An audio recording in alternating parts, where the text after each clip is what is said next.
On April 15, 1912, the unsinkable Titanic fell to the ocean floor. Today, hundreds of recovered objects tell the story of that tragic night and the souls that were lost to the sea.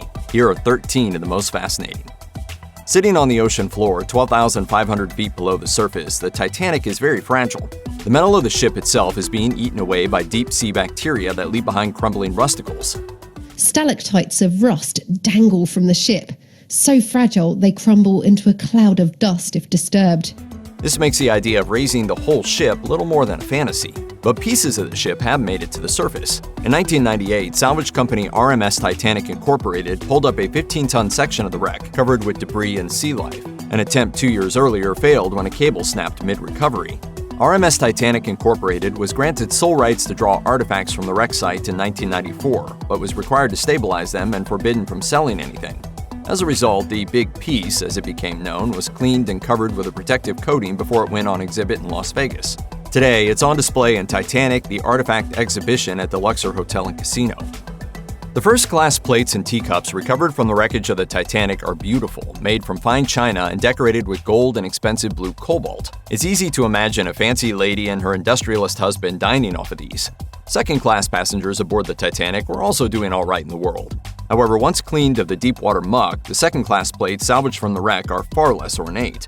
Their blue floral pattern is nice, to be sure, but doesn't compare to the delicate beauty of the first-class set. Third-class passengers and crew members had no illusions about their place in the Titanic hierarchy. They too ate off dedicated plates, but these were far from the fine hand-painted dinnerware of first-class passengers. Plates salvaged from the Titanic reveal that third-class passengers and crew were served on simple white sets stamped with the red logo of the White Star Line. The menu for the final first-class meal served aboard the Titanic on April 14, 1912 survived in the purse of Ruth Dodge, wife of California banker Dr. Washington Dodge. Dr. Dodge had been receiving medical treatment in France, and a small family was returning to America aboard the liner. The Dodges would have been able to pick from a vast array of foods for their luncheon. These included fussy Edwardian options like eggs argenteuil, which came with delicate asparagus tips and bologna sausage.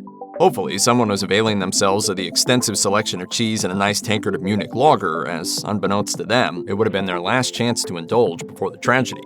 Ruth, Washington, and their 4-year-old son Washington Dodge Jr. all survived the sinking. One of the most iconic images of the Titanic tragedy is the ship's band standing on deck, playing tunes like the hymn Nearer My God to Thee to keep everyone calm. Titanic survivors confirmed that the band played nearly to the end, though some remembered them playing a more cheerful waltz or newfangled ragtime to keep spirits up.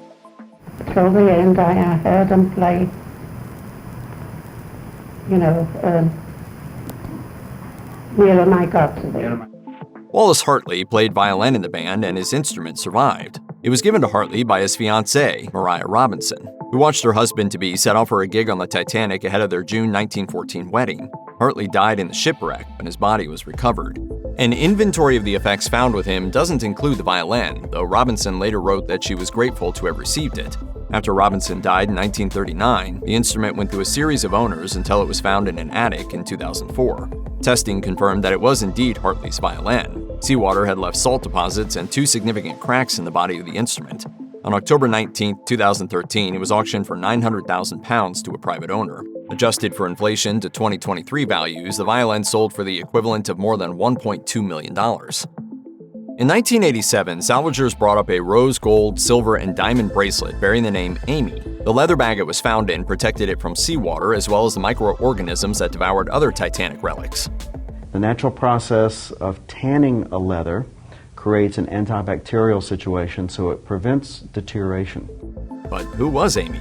It wasn't a common name at the time, at least amongst Titanic passengers. Records indicate that there were only 2 women by that name on the voyage, although it could have been a nickname for another passenger with a similar name. In Titanic, Women and Children First, author Judith Geller theorizes that the bracelet's owner may have been Amy Stanley, a third-class passenger who survived the sinking. However, it would be an oddly fine bit of jewelry for someone with a low-cost ticket, and Stanley isn't known to have mentioned a lost diamond bracelet. To date, no one has been able to definitively identify the mysterious bracelet-bearing Amy.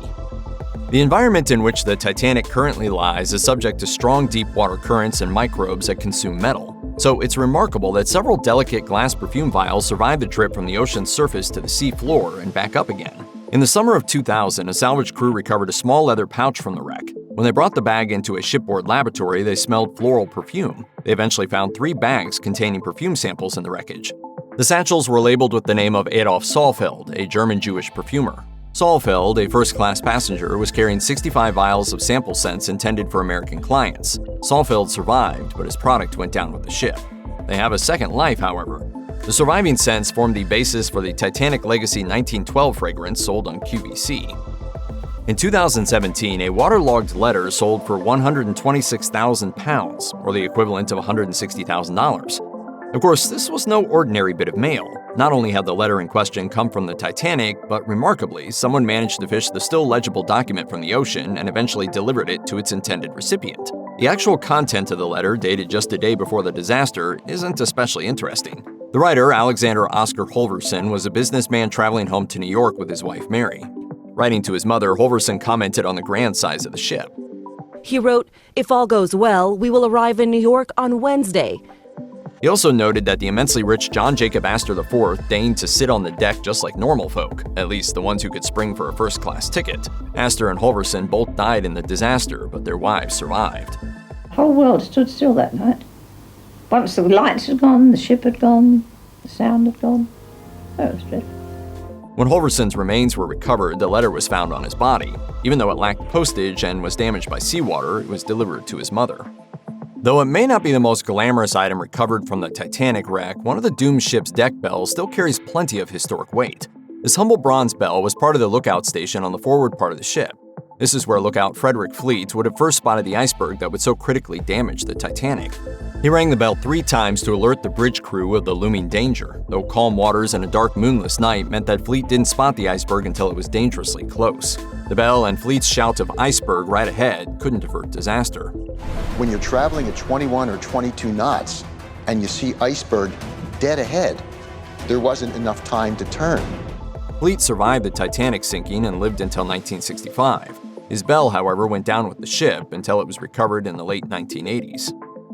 The Titanic's grand staircase is the stuff of legend.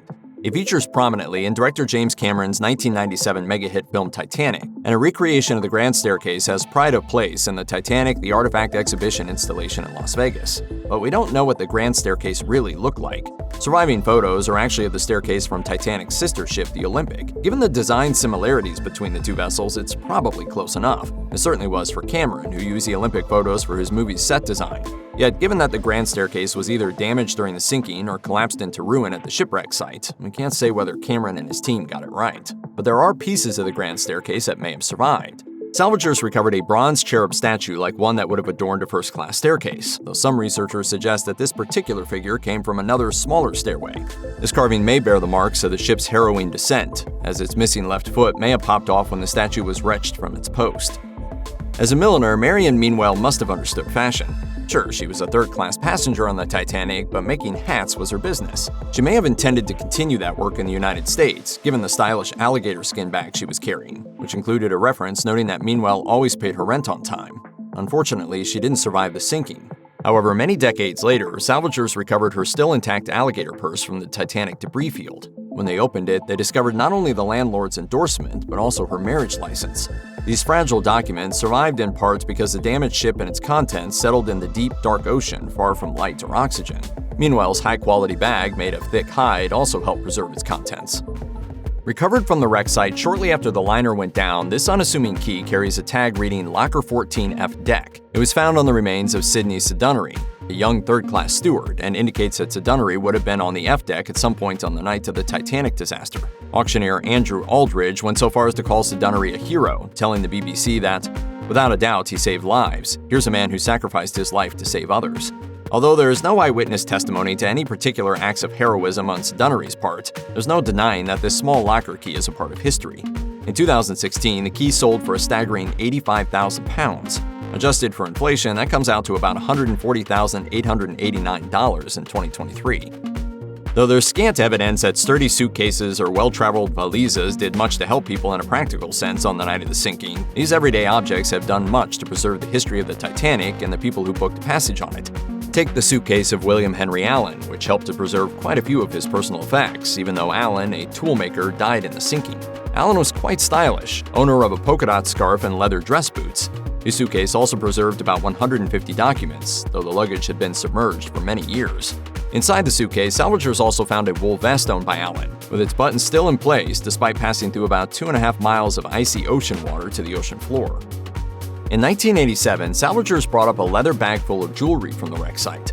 The night of the sinking, the bag was almost certainly one of many such containers under the protection of the ship's pursers, crew members who were in charge of handling money and safekeeping passengers' valuables. Pursers worked to place the bags on lifeboats, but clearly they didn't all make it to shore in 1912. A century later, the jewels in this particular bag were part of a glittering exhibit of Titanic valuables. They include a unique necklace made with gold nuggets. No one is sure who it belonged to, but speculation has landed on Margaret Brown, otherwise known as the unsinkable Molly Brown. Here comes that vulgar brown woman. Quickly get up before she sits with us. Besides being the child of working-class immigrants who made it as a socialite and philanthropist, she was the wife of mining magnate J.J. Brown, who could have given her the necklace.